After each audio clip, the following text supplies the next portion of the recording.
மட்டனை விட ஆட்டின் மற்ற பாகங்களில்தான் நம்முடைய உடலுக்கு தேவையான சத்துக்கள் அடங்கியிருக்கிறதாம். அதில் 2 வகையான ஆட்டின் பாகங்களை பார்க்கலாம். ஒன்று மண்ணீரல், மற்றொன்று ஆட்டு நுரையீரல்.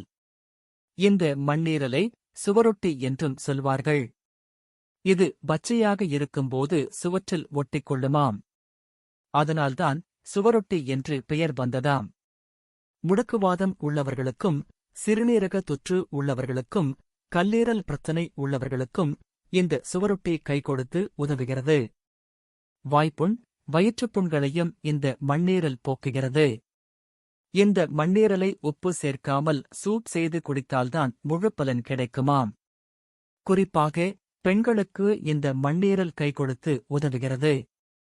பெரும்பாலும் ஹீமோகுளோபின் பிரச்சனைக்கு ஆளாகுபவர்கள் பெண்களாகவே இருக்கிறார்கள். அதேபோல மெனோபாஸ் நேரத்தில் நிறைய உடல் உபாதைகளுக்கு ஆளாகிறார்கள்.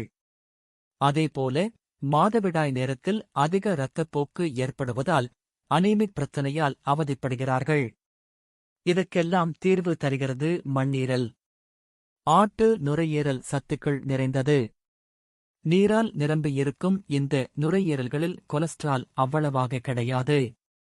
நம் உடலில் உள்ள உஷ்ணத்தை போக்கக்கூடியது இந்த நுரையீரல்கள். முக்கியமாக இடுப்பு பகுதிக்கு அபரிமிதமான வலுவை தருகிறதாம். வழக்கமாக ஆட்டின் கால்களை சாப்பிட்டால் நம்முடைய கால்களுக்கு பலம் கிடைக்கும்.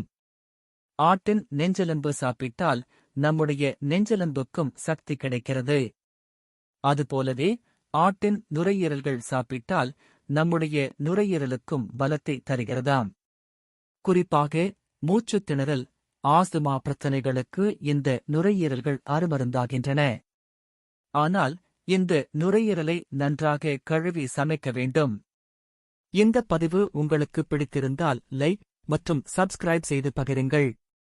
மேலும் இதுபோன்ற தகவல்களுக்கு தொடர்ந்து இணைந்திருங்கள்.